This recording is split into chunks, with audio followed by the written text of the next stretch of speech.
السلام عليكم ورحمة الله وبركاته. أهلا بكم أبطالي الغاليين، أبطال الشهادة الإعدادية. أهلا بك بطل في أولى محاضرات تالتة إعدادي. متقلقش يا عم، الموضوع بسيط خالص وسيمبل أكتر مما تتخيل. إن شاء الله هنعرض لك المعلومة في أسهل صورها، في أسهل طريقة إن شاء الله لعرض المعلومة هنقدمها لك بإذن الله تعالى. ما تنساش المطلوب من حضرتك إن أنت تكتب الملخص الحصة بإيدك والواجب بتاعتك، ولازم تبعتهم بإذن الله تعالى في اليوم اللي نزلت فيه الحصة. ولو أنت بتسمعنا على اليوتيوب ما تنساش تشترك في القناة وتفعل الاشعارات وتكتب اسمك في التعليقات عشان تدخل معانا المسابقه ان شاء الله بتاعت احسن ملخص. ايوه انت كمان هتلخص يا باشا الملخص الحصه بتاعتك وتبعته لنا على الرقم بتاعنا اللي هيظهر قدامك على الشاشه دلوقتي عشان نشوفه احسن ملخص، وهيبقى ليه باذن الله تعالى هديه صغيره كده مننا باذن الله تعالى. بس كده يا بطل، ما تنساش تدعي لنا دعوه حلوه وتشير الفيديو في كل مكان عشان الكل يستفاد. والسلام عليكم ورحمه الله وبركاته. رايح فين؟ انا السلام عليكم مروح، انت لسه الحصه بتبتدي. يلا يا باشا اتكل على الله. احنا قلنا الوحده بتاعتنا بتتكلم عن حاجه اسمها يا شباب حاجه اسمها ايه؟ حاجه اسمها ايه؟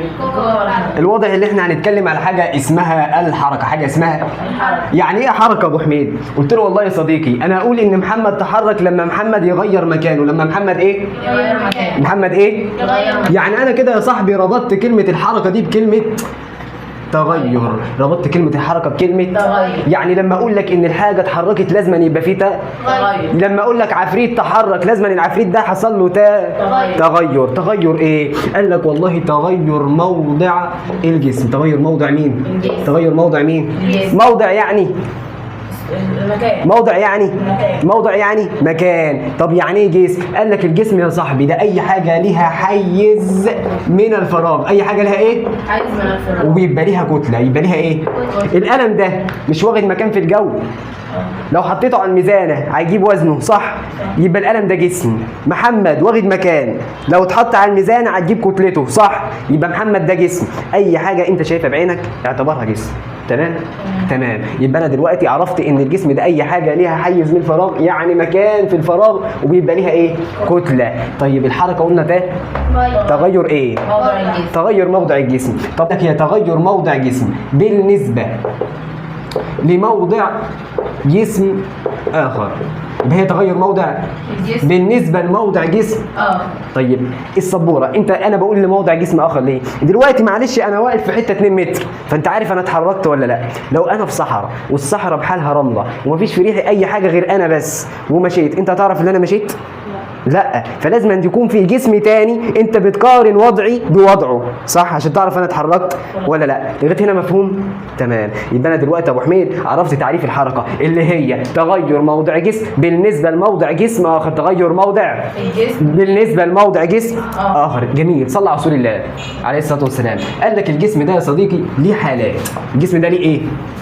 قال لك الجسم ده ممكن يبقى جسم ساكن وممكن يبقى جسم متحرك. ممكن يبقى جسم وممكن يبقى جسم متحرك. طيب الجسم الساكن هيبقى عنده تغير؟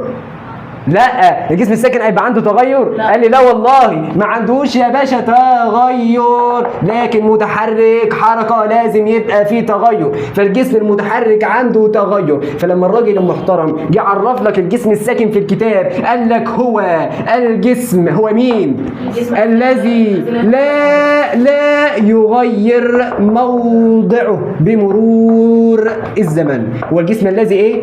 لا يغير موضعه بمرور، لكن الجسم المتحرك لازم يبقى عنده تغير. فعشان كده الراجل المحترم قال لك هو الجسم الذي يغير موضعه بمرور الزمن. طب جميل. صلت على رسول الله. انا كنت بتكلم اصلا عن حاجه اسمها ايه؟ حاجه اسمها ايه؟ عرفنا ان الحركه دي هي تغير موضع الجسم. هي تغير موضع الجسم. وعرفنا حالات الجسم حالتين، حاله سكون وحاله حركه. حاله سكون وحاله حركه. حاله السكون ما فيهاش تغير، حاله الحركه لازم تغير. تمام. قال لك والله الحركه دي يا صديقي في منها انواع. لا الحركه في منها انواع.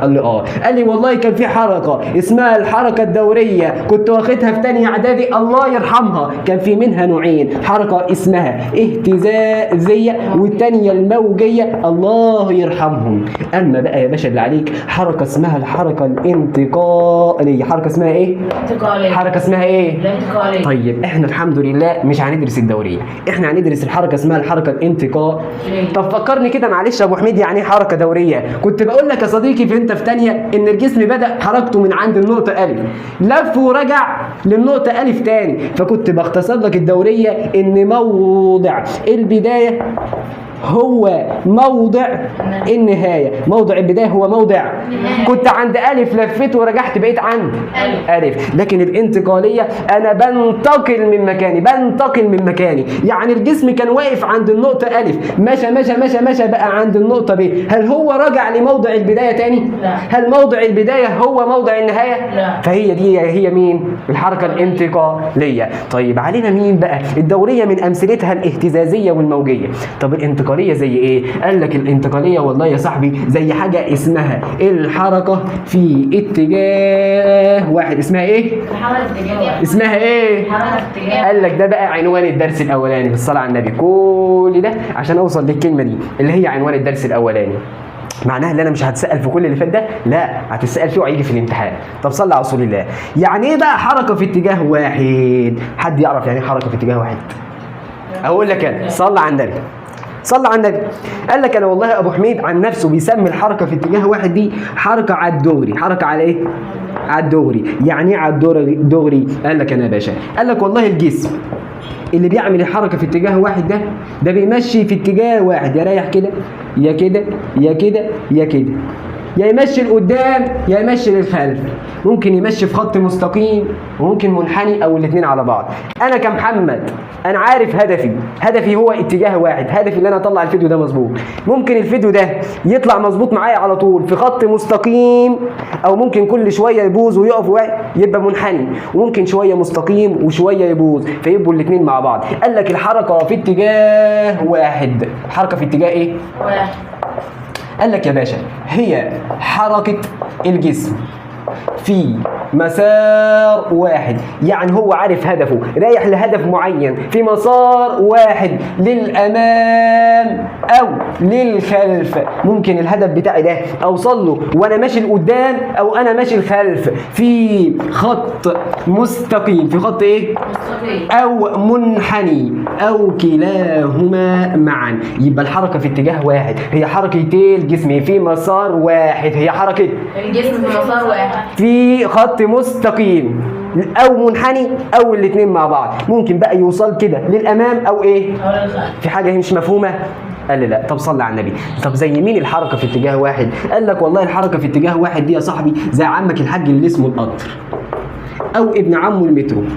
الاثنين دول بيمشوا حركه في اتجاه واحد. لما تروح المحطه كده وتلاقي قطر، والله القطر ده بيتحرك لان مكانه بيتغير ونوع حركته حركه انتقاليه في اتجاه واحد، لانه بيمشي لقدام او للخلف. ساعات يبقى ماشي مستقيم او ممكن ينحني او ممكن شويه مستقيم وشويه منحني. ادي حركه القطر. فيجي الراجل في الامتحان ويقول لك يا حبيبي علل. يقول لك ايه؟ علل. طيب اول انت ما تشوف كلمه علل، هو عايز الراجل منك ايه في السؤال؟ معنى كلمه علل ايه؟ قال لك معنى كلمه علل ديت ليه؟ معناها ايه؟ ليه؟ يعني هو الراجل هيقول لك علل حركه القطار من امثله الحركه في اتجاه واحد.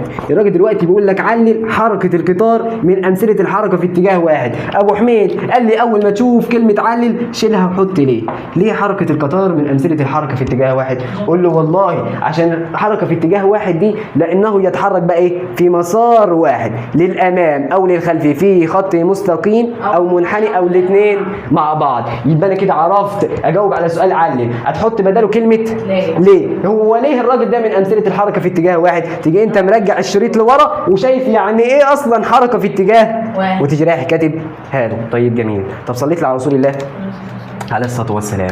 عايز منديل. في يوم من الايام يا صاحبي وانا قاعد على القهوه، في يوم انا قاعد على ايه؟ على القهوه، كنت بشرب كوبايه شاي، تمام؟ قابلني واحد صاحبي اسمه زغلول. عم زغلول ده، عمك زغلول، اسمع بقى، عمك زغلول قال لي ايه؟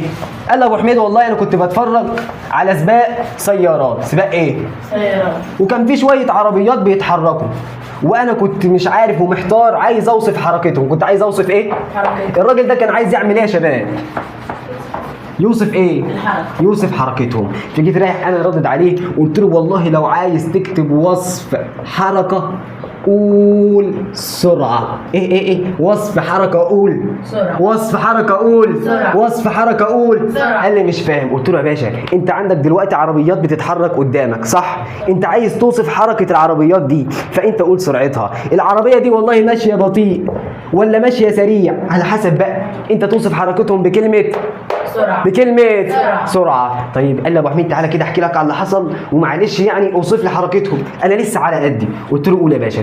قال لي والله انا كان عندي عربية حمراء وليكن هنسموها سين وعربية زرقاء. فين الازرق اهو. عربية زرقاء وليكن انا هسميها صاد. كان الراجل كان عنده كام عربية؟ 2 سين وصاد. قال لي والله العربية الأولى قطعت مسافة أبو حميد 100 متر في 5 ثواني. أما الثانية قطعت برضك 100 متر بس في 3 ثواني. أنا عايز أعرف دلوقتي أنت قلت لي أوصف حركتهم قول سرعته فأنا عايز أعرف سرعة الاثنين دول مين سريع ومين بطيء واصلة؟ طيب قلت له يا عم صل على النبي. اول حاجه كده انا شايف عندك 100 و100 و5 و3 لا طلع لي ال 200 كده فوق سباق بعض وامسحهم من تحت. انت عملت ايه يا ابو حميد؟ طلع لي الثابت فوق وسيب المتغير تحت. طلع لي الثابت فوق وسيب المتغير. نعم. طيب خد معلومه وملحوظه من ابو حميد من دلوقتي لحد ما تخلص تعليم. لو انت عايز تقارن بين كميتين فيزيائيتين لازم الوحدات واحده. لازم ايه؟ الوحدات واحدة. لازم ايه؟ فين الكميتين الفيزيائيتين؟ ما هي السرعه دي كميه فيزيائيه، السرعه كميه فيزيائيه. لازم الوحدات هو المتر. لازم الوحدات واحده. لازم الوحدات واحد. يعني هنا متر لازم يبقى هنا متر. هنا ثانيه لازم يبقى هنا ثانيه عشان تعرف تقارن بينهم. قال لي جميل. انا طلعت الثابت فوق اللي هي 100 متر وسبت المختلف تحت. قول له بص يا باشا ديت قطعت 100 متر في 5 ثواني لكن دي قطعت 100 متر في 3 ثواني. 100 في 3 ولا 100 في 5 مين اللي اسرع؟ اكيد اللي قطعتهم في 3 ثواني. ليه؟ لان هي قطعتهم في وقت اقل. واصله ولا ايه؟ يعني كده لما الراجل يقول لي في الامتحان علل السياره عفريت دي اسرع من السياره عفروتو قول له والله يا باشا لانها قطعت نفس المسافه خلال زمن اقل. لانها قطعت ايه؟ نفس المسافة في زمن أقل. يبقى انا كده السياره دي لو قال لي ليه هي اسرع اقول له لانها قطعت نفس المسافه في زمن اقل. يسكت زغلول والله ما سكت يا صاحبي. جه راح قايل لابو حميد بص كده تاني. قلت له قول. قال لي والله السياره دي رايحه قطعه 50 متر في 5 ثواني. اما دي بقى قطعت بردك كام؟ قال لك قطعت 100 متر في نفس ال5 ثواني. قلت له قول مين الاسرع انت بقى ما انا لسه شارحها لك. قال لي بص يا ابو حميد انا اول حاجه هتاكد منها ان الوحدات واحده لان انت اكدت عليا ان لازم الوحدات تبقى ايه؟ تبقى واحده. الوحدات متر ومتر ثانيه وثانيه. الحمد لله الوحدات واحده. طلع لي الثابت فوق. مين الثابت هنا؟ 5. ادي ال5 ثانيه. امسحها عشان ما تلخفنيش يا عم. بص يا باشا دي قطعت 50 في 5 ثواني بينما دي قطعت 100 في 5 ثواني. اكيد طبعا اللي قطعت 100 متر في 5 ثواني اسرع من اللي قطعت 50 متر في 5 أنا قطعت أكتر. 5 ايه؟ ثواني. قلت له ليه؟ قال لي ابو حميد عيب ده انت اللي قايل لي. اقول له والله لانها قطعت مسافه اكبر خلال نفس الزمن. يعني لو سالك في الامتحان علل ليه دي اسرع اقول له والله لانها قطعت مسافه اكبر خلال نفس الزمن. لكن اللي فوق كانت قطعه نفس المسافه بس بزمن ايه؟ صاير. اقل. زمن ايه؟ اقل. طيب كده صلى على رسول الله. قلت له يا زغلول بس كده عشان انا عايز اعلم طلابي حاجه. قال له قول. قلت له والله عشان اعرف مين الاسرع ومين الاقل كان لازم يبقى عندي حاجتين. كان عايز يبقى عندي المسافه اللي الجسم اتحركها والزمن اللي قطع فيه هذه المسافه. كان لازم يبقى عندي كام حاجه؟ حاجتين. المسافه وايه؟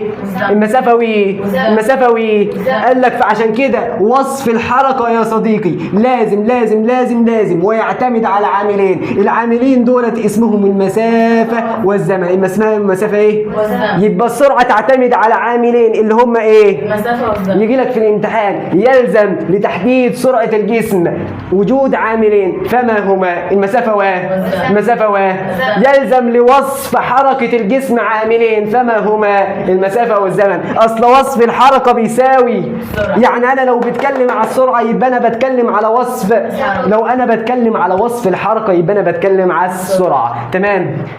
انت قاعد تقول لي سرعه ومش سرعه من الصبح كده، ما تيجي نتكلم شويه على السرعه يا عمنا. صلي على رسول الله.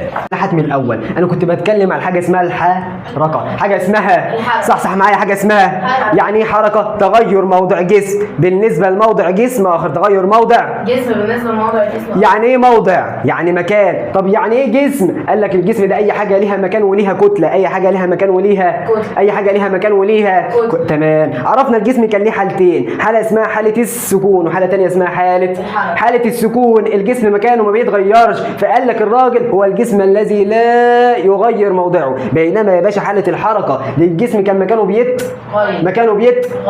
بيت فقال لك الراجل هو الجسم الذي يغير موضعه بمرور الزمن. وعرفنا ان الحركه كان في منها انواع، حركه انتقاليه وحركه دوريه. الدوريه مش علينا، كان في تانية اعدادي الله يرحمها. جينا على الانتقاليه، الجسم كان في حته بقى في حته تانية ما رجعش الموضع البدايه تاني. خدنا منها نوع اللي هو الحركه في اتجاه واحد. يعني ايه حركه في اتجاه واحد؟ حركه الجسم في مسار واحد للامام او للخلف في خط مستقيم او منحني او الاثنين مع بعض. قال لي جميل. قال لك والله وعرفت ازاي اوصف حركه الجسم. فانا لما اجي اوصف حركه الجسم بقول سرعته. بقول ايه؟ وعرفنا يا باشا ان السرعه ووصف الحركه بيعتمدوا على عاملين، فما هما؟ المسافه ايوه يا عم. انت دلوقتي قاعد تقول لي سرعه ومش سرعه ومش عارف ندور ايه. ما تيجي نتكلم شويه على عمتك الحاجه اسمها السرعه. نتكلم شويه على مين؟ السرعة. نتكلم شويه على مين؟ السرعة. يا سرعه انت كنت بتستخدمي ليه؟ قالت لي والله يا ابو حميد انا بستخدم عشان اوصف حركه الجسم. يبقى فما هي اهميه السرعه؟ وصف حركه. هيجي لك في الامتحان ويقول لك علل استخدم العلماء مصطلح السرعه عشان يوصفوا حركه طيب يا سرعه انت كنت بتعتمدي على عاملين فاكراهم؟ قالت لي طبعا. كانت حاجه اسمها المسافه وحاجه تانية اسمها الزمن. حاجه اسمها المسافه وحاجه اسمها الزمن. طيب يا سرعه انت يعني ايه سرعه بقى اصلا؟ قالت له يا حميد ما تجيليش على الوتر الحساس. عايز تعرف يعني ايه سرعه؟ شوف انا بعتمد عليه. قلت لها والله انت بتعتمدي على مسافه وزمن. قالت لي خد قانوني وطلع منه تعريفي. قلت لها اديني قانوني. قالت لي والله انا بعين من القانون المسافه على الزمن. مسافه على ايه؟ الزمن. يعني الراجل لو طلب مني في الامتحان السرعه بجيبها من القانون المسافه على الزمن. قلت لها برضك انا ما عرفتش انت يعني ايه. قالت لي يا باشا انا مسافه على زمن. فقالت لي انا المسافه المقطوعه خلال وحده الزمن. قالت لي انا ايه؟ المسافة المقطوعة خلال وحدة الزمن. قالت لي ايه؟ المسافة المقطوعة خلال وحدة. يعني انت يا سرعه كده المسافه المقطوعه خلال وحده ايه؟ وحده الزمن. قالت لي وخد لي مني ليك يا باشا تعريف تاني. قلت لها قول. وقالت لي من القانون انت ممكن تقول انا الزمن اللي انت قطعت فيه هذه المسافه. انا ايه؟ اللي انت قطعت فيه هذه المسافه. بس باللغه العربيه هتتكتب في الامتحان المعدل الزمني للتغير في ايه؟ المعدل الزمني ايه؟ طيب يا سرعه عرفت يعني ايه انت وعرفت بتعتمد على ايه واهميتك ايه. قالت لي خلي بالك بقى من حاجه عشان الحته ديت فيها كوابيس. قلت لها ازاي؟ قالت لي انت قلت اللي انا بعتمد على حاجه اسمها ايه؟ المسافة والزمن. حاجه اسمها ايه؟ المسافة والزمن. قالت لي في حاجه اسمها علاقه. قلت لها علاقه ايه؟ قالت لي والله في بين علاقه بين الزمن وعلاقه بين المسافه. انا ما بعملش السرعه زي المسافه زي ما بعمل الزمن. قالت لي انا السرعه بجلاله قدري ما عاملش المسافه اللي هي في البسط على قصادي زي الزمن اللي هو في المقام تحت مننا. قلت لها ازاي؟ قالت لي والله انا علاقتي مع المسافه علاقه حب وود يا صديقي. علاقه احنا بنسميها العلاقه الطرديه. علاقه اسمها ايه؟ طردية. علاقه اسمها ايه؟ طردية. وابو حميد قال لك يا باشا العلاقه الطرديه بتقول زيك زيي يعني زيك ايه؟ وزي ما يحصل فيك هيحصل فيا. العلاقه الطرديه بتقول ايه؟ زيك زي عينيا، وزي ما هيحصل فيك هيحصل فيا. بتقول ايه؟ زيك زي يعني وزي ما هيحصل فيك هيحصل. جميل. قلت لها مش فاهم. قالت لي والله يا باشا يعني لو المسافه دي زادت انا زي زيها، وزي ما هيحصل فيها هيحصل فيا، انا كمان هزيد. لو المسافه دي قلت انا زي زيها، وزي ما هيحصل فيها هيحصل فيا، انا كمان هقل. يبقى العلاقه بين السرعه والمسافه علاقه طردية. العلاقه بين السرعه والمسافه علاقه طردية. والراجل قال لك ان العلاقه الطرديه بتمثل بخط مستقيم مائل يمر بنقطه العصر. العلاقه الطرديه بتمثل بخط مستقيم. مائل يمر بنقطة، ادي نقطة الأصل مش العصر. تمام، صلى على رسول الله. طب قلت لها انا عرفت دلوقتي انت بتتعاملي مع المسافة ازاي. طب الزمن اللي هو تحتيك والغلبان ده بتعامل. قالت لي ما بحبهوش، بيوقف لي هنا. قلت لها مش فاهم. قالت لي والله العلاقه بيني وبين الزمن ده علاقه عكسيه، علاقه كخه خالص. قلت لها مش فاهم. قالت لي والله يحصل له حاجه يحصل لي عكسها، يحصل له حاجه يحصل لي عكسها. يبقى هنا يحصل له حاجه يحصل لي عكسها. لكن هنا حب، بيحبوا مع بعض، ماشيين مع بعض في كل حاجه. اللي يحصل للتاني حاجه التاني يحصل لي. قلت لها مش فاهم يعني ايه يحصل لك حاجه يحصل لك عكسها. قالت لي والله يعني لو هو زاد انا. ايه؟ طب لو هو قال انا هزيد. انا ماشي عكسه في كل حاجه، انا ماشي عكسه. كل حاجة. طيب يا سرعه انا عرفت ان انت المسافه المقطوعه خلال وحده الزمن، يبقى السرعه هي المسافة المقطوعة خلال وحدة الزمن. او المعدل الزمني للتغير في المسافه، او المعدل الزمن التغير في المسافة. تعتمد على عاملين هما المسافة والزمن. تعتمد على عاملين هما المسافة والزمن. المسافة علاقتها مع السرعة علاقة طردية. العلاقة طردية. بتمثل ازاي العلاقة الطردية؟ اختلاف. طب مع الزمان علاقة عكسية. مع الزمان بمثله ازاي؟ قال لك والله يمثله كده، خط مائل لا يمر بنقطة الأصل. يبقى شكل العلاقة الطردية، خط مستقيم يمر بنقطة الوسط. شكل العكسية. خط مائل لا يمر بنقطة الوسط. قال لي جميل جدا. قلت لها انت كنت بتتعيني من قانون ايه؟ المسافة على الزمن. المسافة على الزمن. قال لا والله نعمله لك مثلث، ده انت طلعت ولية محترمة وما عندكيش اصل، وبتعاملي اللي فوق منك بحاجة واللي تحت منك بحاجة. قالت لي والله انا في القانون بيرمزوا لي بالحرف عين. بحرف ايه؟ عين. هي ايه العين؟ السرعة بيرمزوا لها بحرف العين. قال لك ام المسافة فيه والزمن زي. قلت لها ومال مش هتفرق. قالت لي صلى على النبي لو عوزتني اقسم المسافة على الزمن. اقسم المسافة على الزمن. طب لو عوزت المسافة اضرب السرعة في الزمن. لو عوزت المسافة اضرب السرعة في الزمن. طب لو عوزت الزمان اقسم المسافة على السرعة. اقسم المسافة اقسم المسافة. السرعة. طيب ده قانون، وبما ان في قانون في مسائل، وبما ان في مسائل ففي ارقام، وبما ان في ارقام ففي بعبع اسمه وحدات القياس. حاجة اسمها ايه؟ وحدات القياس. لازم أن تكون عارف وحدات القياس. صلى على النبي. طب زيد النبي صلى. طب صلى على الصلاة. صلى يا باشا. أنا عندي حاجة اسمها المسافة، حاجة اسمها المسافة. وحاجة اسمها الزمن. لو قسمتهم على بعض يدوني حاجة اسمها السرعة. السرعة. بص يا باشا المسافة دي تبع حاجة اسمها الأطوال. تبع حاجة اسمها إيه؟ الأطوال. بيقاس بإيه الأطوال؟ المتر. مش عارف المتر؟ قال لك ده يقاس بيه الأطوال. فقال لك المسافة ديت أصغر حاجة تقاس بيها الملي، بس مش هيتعرض لنا في أي مسألة. أول حاجة هتتعرض لنا هي السنتي متر، ثم المتر، ثم الكيلو متر. يبقى المسافة عندي ليها 3 وحدات، سنتي ومتر وكيلو. سنتي ومتر وكيلو. سنتي ومتر. اوكي. انا عايز اعرف اتنقل بين وحداتك ازاي يا مسافه. قالت لي والله بص يا باشا في قاعده في الوحدات لا تغادرها. قلت لها قول. قالت لي صلى على النبي. قلت لها عليه الصلاه والسلام. قالت لي والله احنا عندنا الكبير بيضرب الصغير، اما الصغير بيقسم للكبير وما يعملوش حاجه. الكبير وهو معدي يجي راح ضارب الصغير على قفاه، والصغير يجي راح يقول له والله بس ما بيعملوش حاجه. يبقى الكبير بيعمل ايه؟ بيضرب السرعة. يضرب. والصغير بيقيس. والصغير الكبير بيضرب. والصغير. يس. مين الكبير؟ الكيلو متر. مين الكبير؟ كيلو. مين الاصغر منه؟ يس. فلما الكبير يروح للمتر بيضربه، والمتر بقى يسكت، ما هو لازم يضرب حد، فيجي رايح للسنتي ويجي رايح ايه؟ ضربه. فالكبير بيضرب الصغير. الكبير بيضرب الكبير بيضرب والصغير بيعمل ايه للكبير؟ بيقسم له. الصغير بيعمل ايه للكبير؟ الصغير بيعمل ايه للكبير؟ يقسم له. طيب انا عرفت دلوقتي لما انا انتقل من الكبير للصغير فالكبير بيضرب الصغير، لكن رايح للصغير للكبير، الصغير لما يعدي على الكبير بايه؟ بيقسم له، لكن الكبير بيضرب.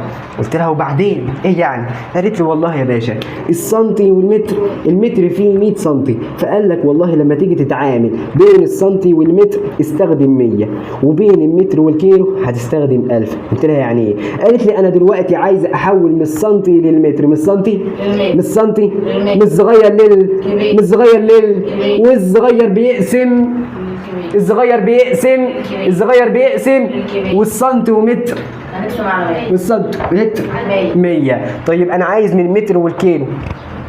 قال لك انت رايح من الصغير للكبير، من الصغير والصغير بيقسم للكبير، والمتر وكيلو والمتر وكيلو متر وكيلو.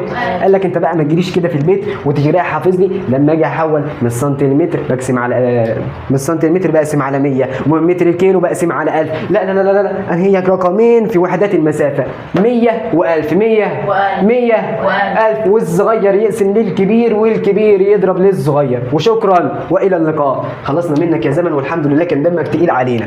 تعال على الزمن. على مين؟ على الزمن. صلى على النبي. قال لك والله الزمن ده الحاجه الوحيده اللي بتمشي وانت ما بتشوفهاش، صح ولا انا غلطان؟ الوقت بيجري واحنا مش شايفينه. فقال لك والله انا بقاس يا باشا برضك بثلاثه زي بالتعامل المسافه. انت ممكن تقيسني بالثانيه، وممكن بالدقيقه، وممكن بالساعة. ثانية دقيقة ساعة زمن، ثانية دقيقة ساعة، ثانية دقيقة ساعة، والمبدأ ثابت، الكبير بيضرب والصغير يقسم. طيب يا زمن أرقامك إيه؟ قال لي والله أنا عندي رقم واحد مش زي المسافة رقمين، أنا كله عندي 60، كله عندي 60. لما أجي من الثانية للدقيقة من الصغير للكبير والصغير يقسم، فهنا هقسم على طيب لما أجي من الساعة للدقيقة قال لك انا جاي من الكبير صغير، والكبير بيعمل ايه في الصغير؟ بيضربه. فاضرب في كام؟ فالزمن كام؟ الزمن كام؟ المسافه عندي رقمين وهما 100 ال100 بين المتر والسنتي، وال1000 بين المتر والكيلو. طيب فاضل بقى الباب بتاعنا اللي هو مين؟ ايه وحدتك يا سرعه؟ قالت لي بص بس ما تخافش، انا وحدتي يا اما متر على الثانيه او كيلو متر على الساعه، يا اما ايه؟ متر على الثانية. جم منين دول؟ قالت لي صلى على النبي. هو انا مش بساوي مسافه على بساوي مسافه على المسافه دي مش بتقاس بالمتر والزمن ده بالثانيه. فقال لك انا وحدتي متر على الثانيه، انا وحدتي متر، وحدتي اسمها متر.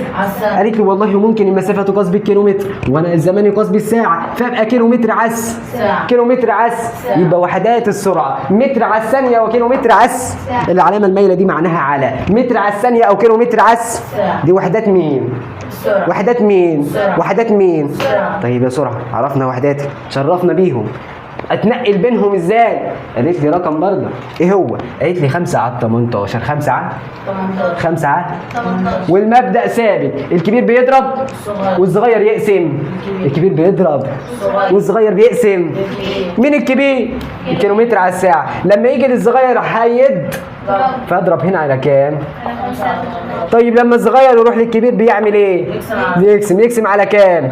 خلصت وحدات القياس يا باشا. انا عندي مسافة وزمن وسرعة، مسافة وزمن وسرعة. المسافة عندي رقمين 100 و1000، الزمن رقم واحد هو 60، السرعة رقم واحد 5 عد، والمبدأ ثابت، ايه الكبير بيضرب والصغير بيقسم. في حد عنده مشكلة؟ عرفنا القانون بتاعنا اللي هو السرعة بتساوي المسافة على الزمن. هو 5 على 18 ده يعني مش فاهم. صلى على رسول الله. مش عارف مش فاهم. بص يا باشا، انتوا دلوقتي انت مش فاهم حاجه. انت قلت لي لما احول من الثانيه للدقيقه بيجي رايح ضارب ولا قاسم؟ ضارب ولا قاسم؟ انا رايح من دلوقتي من الثانيه للدقيقه بضرب ولا بقسم؟ بضرب. الصغير بيضرب الكبير. حصل ايه في الدنيا؟ ما عادش فيها احترام. الكبير اللي بيضرب الصغير، لكن الصغير بيقول له والله بس ما بيعملوش حاجه، والزمن 60. انا عارف والله ان الدقيقه فيها 60 ثانيه، فعشان كده انا بضرب واقسم على 60. لما اجي احول من متر للكيلو انا عارف ان الكيلو فيه 1000 متر، عشان كده انا بستخدم الرقم 1000. طب السرعه انا بستخدم 5 على 18 ليه؟ اقول لك انا صلى على النبي. انا عايز دلوقتي احول من متر على الثانيه لكيلو متر على الساعه، كيلو متر على الساعة. انا عايز احول دلوقتي من كيلو متر لمتر، من كيلو متر من الكبير للصغير، من الكبير الصغير. الكبير بيعمل ايه في الصغير؟ بيضرب فانا هضرب. والكيلو متر ومتر 1000. طيب من الساعه للثانيه اول حاجه من الكبير للصغير فانا هضرب. عديت على كام؟ 60. 2. فانا هضرب في ال60 كام مره؟ مرتين، لان انا عديت عليها كام مره؟ ممكن نختصر ويبقى 120. 60 في 60 120. لا انا قصدي 60 و60. ما انت ما بتجمعيش، انت بتضربي. لازم يعني لازم ضرب. ما هو ضرب، ما انا رايح من الكبير للصغير. فاهم. مفيش في التحويلات قسمه طرح وجمع، يا قسمه يا ضرب. في التحويلات بين الوحدات يا قسمه يا ضرب، مش طرح وجمع. تمام؟ خليك ماشيه معايا على الخط. انا دلوقتي بحول من الكبير صغير. فالكبير بيعمل ايه في الصغير؟ بيضرب. انا المفروض اضرب في 60 صح؟ بس انا كتبت ال 60 مرتين ليه؟ لان انا عديت عليها كم مره؟ انا رايح من هنا لهنا، عديت على كام 60؟ 2. فضربت فيهم مرتين. طيب يا عم ادي 60 في 60 هتحط الصفرين، 6 في 6 بكام؟ 6 في 6 ب 12.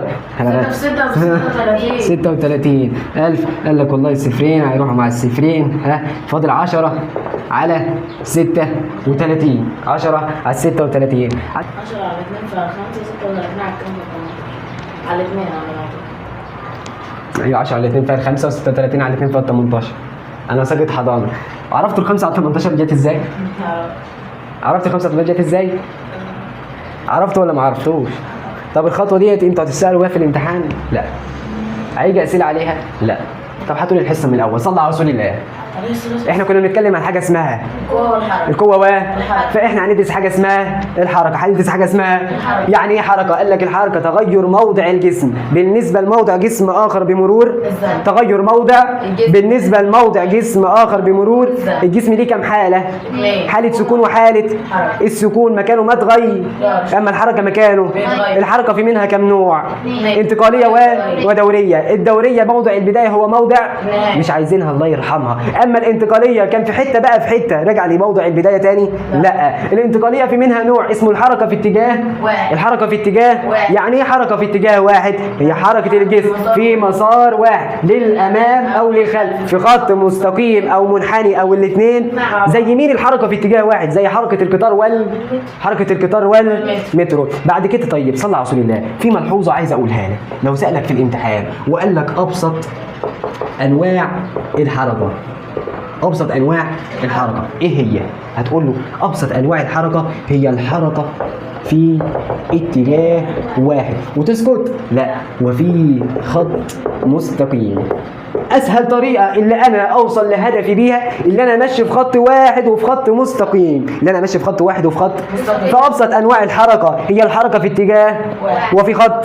بتيجي في امتحانات ياما ابسط انواع الحركه في اتجاه وفي خط مستقيم. بعد كده انتقلنا انا وزغلول لما فاكرين حكايه السباق وعرفنا ازاي نوصف الحركه. وصف الحركه معناها سرعه، وصف الحركه معناها ووصف الحركه كان يعتمد على عاملين، عامل اسمه المسافه وعامل اسمه وعرفنا بعد كده يعني سرعه ان هي المسافه المقطوعه خلال وحده او المعدل الزمني للتغير في المسافه او المعدل الزمني للتغير المسافه.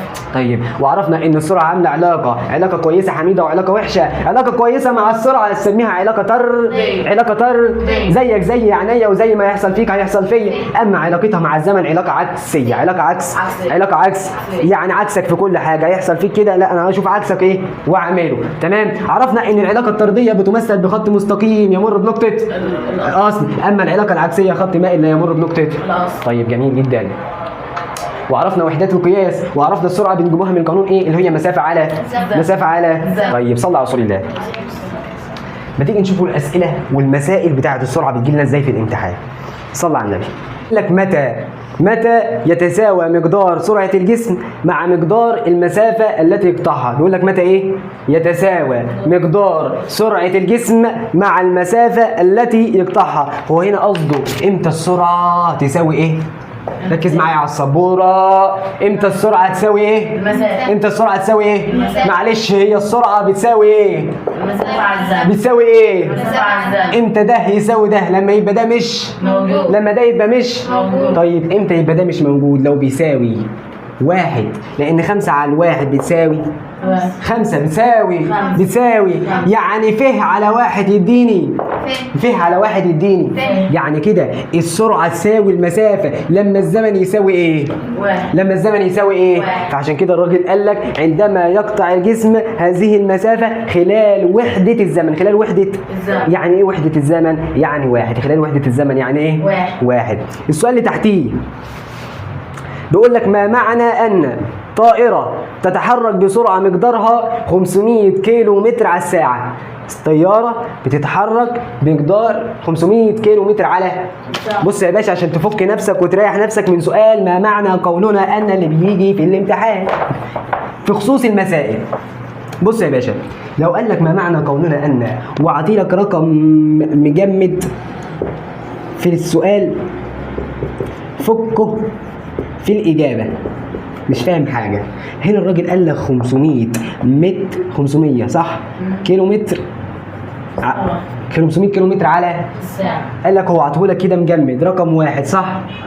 أفكه إيه؟ اللي هو عطوهولي ده إيه؟ السرعة. اللي هو عطوهولي ده إيه؟ السرعة أصلا هي عبارة عن إيه وإيه؟ المسافة على الزمن. مسافة وإيه؟ على الزمن. قال لك والله معناها إن الراجل ده مشى 500 كيلو في ساعة. 500 كيلو في ساعة. 500 كيلو في ساعة. مش هو لو قال لك قطع الجسم مسافة قدرها 500 كيلو متر في ساعة واحدة، لو يقول لك اوجد السرعة هتيجي رايح انت قايل له عين بتساوي في على زين في 500 على ساعة واحدة فهتساوي 500 كيلو متر على كل ساعة. 500 كيلو متر على فهو عطولك مجمد انت فكه انت هتقول له اي ان الجسم قطع مسافة قدرها 500 كيلو متر خلال ساعة واحدة. تمام تمام. طيب لو هو قال لك بقى ما معنى قولنا ان هتلاقيها فرحة على طول سيارة متحركة تقطع مسافة مقدارها ركز معايا على السبورة 100 متر في 2 ثانية. لا لا لا ده فككها يجي رايح انا مجمدها يجي رايح انا ايه؟ هو اعطيني ايه؟ قال لك قطعت 100 متر في 2 ثانية قول له والله اي ان السيارة بتتحرك بسرعة هات السرعة 100 على 2 متر على الثانية. وصلت؟ انت ما تجيش بقى في البيت كده وانت بتذاكر يجي رايح حافظ ما معنى قولنا ان طياره تتحرك بكذا وتجي رايح حافظ الاجابه. افرض غير لك الارقام في الامتحان هتجاوب ازاي؟ عطوهولك مجمد فكه عطوهولك مفكوك جمده بمعنى صح. عطوهولك السرعه قول له مشى مسافه قد ايه وزمن قد ايه. طيب عطيهولك المسافه والزمن قول له هو بيتحرك بسرعه قد ايه. وصلت؟ اتعلم عشان ما تحفظش عشان الامتحان انت ما انتش عارف هو هيجي لك بانه ارقام. طيب ننقله على الصفحه الثانيه اللي هي المسائل بتاعه السرعه. الراجل المحترم عاطي لك السرعه بوحده الكيلومتر على اعطيكم السرعه بوحده الكيلومتر على عايزها بوحده المتر على عايزها بوحده المتر على فهنا هو الراجل بيتكلم على الوحدات. طيب هو عاطيني من كيلو متر على الساعه عايزها من متر على الثانيه. انا جاي من الكبير للصغير. الكبير بيعمل ايه في الصغير؟ بيضربه. الكبير بيعمل ايه في الصغير؟ والسرعه 5 على 18 والسرعه 5 يبقى انا هضرب في كام؟ يبقى انا كده اضرب 36 في 5 على 18 الآلة بتاعتك هتدي لك الرقم ويبقى بوحده المتر على ويبقى بوحده المتر على. فهمت الطريقه؟ فهمت الطريقه؟ تمام. صلى على رسول الله. ده بقى اللي انا كنت بتكلم عليه ده اللي بيتلخبطوا فيه في الامتحان. انا كان عندي 3 كميات يا الله فاطمه. كان عندي كميه اسمها المسافه وكميه اسمها الزمن وكميه اسمها السرعه. كان عندي كام كميه؟ 3 مسافه وزمن وسرعه. المسافه عندي فيها رقمين رقم 100 و1100 100 ال100 ديت لما اجي احول بين المتر والسنتي المتر ال1000 ده لما احول بين المتر والكيلو المتر والكيلو. تمام. والكبير بيضرب الصغير والصغير بيقسم بيقسم الكبير الزمن. انا عندي رقم واحد واللي هو 60 رقم واحد واللي هو 60 رقم واحد واللي هو، بينما السرعة عندي رقم واحد واللي هو 5 على 18 5 على 18 5 على 18 طيب السرعة يا حباشا كان عندي متر على الثانية وكيلو متر على الساعة وكيلو متر على الساعة طيب لما اجي احول من الصغير للكبير، الصغير بيقسم، الكبير فانا بقسم على الرقم بتاعي اللي هو كام؟ 5 على 18 اللي هو الرقم بتاعي اللي هو كام؟ 5 على 18 طيب من الكبير للصغير انا بضرب الكبير بيضرب الصغير، الرقم كام؟ 5 على 18 الرقم كام؟ 5 على 18 جت منين ال5 على 18؟ قال لك والله يا باشا ادي يا باشا متر على الثانية وكيلو متر على الساعة، مش هي دي؟ هي دي علامة الكسر، بدل كده انا حطيتها كده. تمام؟ تمام. انا عايز احول دلوقتي من كيلو متر لمتر، من كيلو متر من كيلو متر بعمل ايه؟ من الكبير للصغير، الكبير بيعمل ايه في الصغير؟ بيضربه. الكبير بيعمل ايه في الصغير؟ بيضرب الصغير. الكبير بيضرب الصغير، الكيلو متر هيضرب المتر، والمتر والكيلو كام؟ المتر والكيلو كام؟ يبقى انا هضرب في كام؟ تمام. طب انا عايز احول من ساعة لثانية، عاوز احول من ساعة عايز احول من ساعة لثانية. الكبير بيضرب، هضرب مرة ولا مرتين؟ لان انا اعدي على ال60 كم مرة؟ مرتين. يبقى انا هضرب في 60 في 60. قال لك والله هتحط الصفرين والستة في 6 ب 36، يبقى انا كده عندي اهو 3600 وهنا كام؟ 1000. صفرين هيروحوا مع بعض مع بعض على الاثنين، فيها 5 على الاثنين، فيها 5 على الاثنين، فيها 18 على الاثنين، فيها 5 على 18 يبقى 5 على 18 عرفت ال5 على 18 جت منين؟ اه طيب هل الخطوة ديت انت مطالب بيها؟ نعم. والله ما انت مطالب بيها. انت خلاص السرعة 5 على 18 والكبير يضرب الصغير والصغير يقسم للكبير، الكبير وهو رايح للصغير بيضربه، يعني انت لما تيجي رايح من الكبير للصغير بتضرب والصغير بيقسم للكبير، يعني وانت رايح من الصغير للكبير بتقسم. وصلت؟ نجيبوا المسألة اللي انتم ما كنتوش فاهمينها تاني يا باشا. بيقول لك تجري الطائرة بسرعة 36 كيلو متر على الساعة، يبقى هو عاطيني السرعة اللي هي يا باشا، ركز ويايا كده بالله عليك ما تنامش، 36 كيلو متر على الساعة 36 كيلو متر على الساعة. فما مقدار هذه السرعة بوحدة المتر على، يعني هو عايزها بوحدة المتر على، عايزها بوحدة المتر على. أنا رايح من الكبير لمين؟ الصغير. والكبير بيعمل إيه في الصغير؟ الكبير بيعمل إيه في الصغير؟ والسرعة كام؟ 5 على 18 والسرعة كام؟ 5 على 18 والسرعة كام؟ 5 على يبقى أنا ضارب 5 على 18، يبقى 36 في 5 على 18 هتدي لك الرقم بوحدة المتر على. على الثانية وصلت؟ اه لو ما وصلتش نعيدها تاني. وصلت؟ وصلت بيقول لك رتب الكميات التالية تصاعديا. أول حاجة يعني إيه ترتيب تصاعدي؟ من الصغير ليه؟ خلاص فاضل معانا 5 دقايق. من الصغير ليه؟ الكبير من الصغير ليه؟ الكبير طيب صلى على رسول الله. ابو حميد فول الحصه خالص، كان قايل لك لما تقارن بين كميتين، لو عايز تقارن بين حاجتين اول حاجه تبص عليها الوحدات لازم تبقى واحده. الوحدات لازم تبقى ايه؟ تبقى واحدة. الوحدات لازم تبقى واحدة. الوحدات لازم تبقى واحدة. انا هشتغل هنا بين كذا حاجه، فانا كذا حاجه دولت لازم وحدتهم تبقى واحدة. وحداتهم تبقى واحدة. وحداتهم تبقى. واحدة. خد مني فكره الحل وحلها في البيت. صلى على رسول الله. بص يا باشا، الرقم الاولاني ملهولي كده بيقول لك كام؟ 50 نكتبه بالعربي 50 متر الكل، 50 متر الكل. الرقم الثاني 70 كيلو متر كل ساعة. الرقم الثالث 9 كيلو متر لكل دقيقة. 9 كيلو متر الكل، كيلو متر الكل. قال لك انت عايز ليك حريه الاختيار، تخليهم كلك بالكيلو متر على الساعه، او كلك بالمتر على الثانيه، او كلك بالكيلو متر على الدقيقه. انت تفضل ايه يا ابو حميد؟ وتفضل ايه نستخدمه في الامتحان؟ حول لاقل وحده فيهم. حول لاقل واحدة فيهم. ليه تحول لاقل وحده فيهم؟ قال لك قصدي ان انت تروح للصغير. طب ليه اروح للصغير؟ عشان انت هتيجي من الصغير للكبير فهتضرب، والضرب بيبقى اسهل من القسمه، فما تلخفنش حالك في الامتحان. وصلت؟ بتقول الصغير. الكبير بيضرب الصغير، الصغير بيقسم للكبير. والله انا قلتها كده؟ انا ما بطلعتش حاجه زي دي. انا قلت لك حول لاصغر وحده فيهم عشان تضرب ما تقسمش. انت رايح لاصغر واحده، يعني انت رايح من الكبير للصغير فهتضرب، عشان احنا بنضربه بالعافيه، هتيجي تقسم هيبقى فيها مشكله ولا انا غلطان؟ صح. طيب اصغر واحده فيهم اكيد اللي هي متر على اللي هي متر على، ما تناموش بالله عليك، متر على متر على. انا عايز احول من دي كده واحول من دي كده. قال لي سهله والله، تعالى في اول واحده. انت عايز تحول من كيلو متر على الساعه لمتر على الثانيه، عايز تحول من الكبير للصغير. الكبير بيعمل ايه في الصغير؟ الكبير بيعمل ايه في الصغير؟ انا بتعامل بسرعه، بتعامل معاه السرعه، بتعامل معاه. والسرعه كام؟ السرعه كام؟ يبقى انا هضرب في كام؟ يبقى انا هضرب 70 في 5 على 18 فتديني الوحده متر على الثانيه. متر على المتر على. طيب يا باشا، طيب يا ابو حميد، دي 9 كيلو متر على الدقيقه، عايز احولها لمتر على الثانيه. طب 5 على 18 ده لما كنت بحول من كيلو متر على الساعه لمتر على الثانيه، صح؟ الدقيقه ديت جت منين؟ قلت له يا عم استهدى بالله خالص. هنا بقى نقول لك انا باشا صلى على النبي، هتيجي رايح عاملها كده في الامتحان. انا عندي اهي 9 كيلو متر كل دقيقه، تمام؟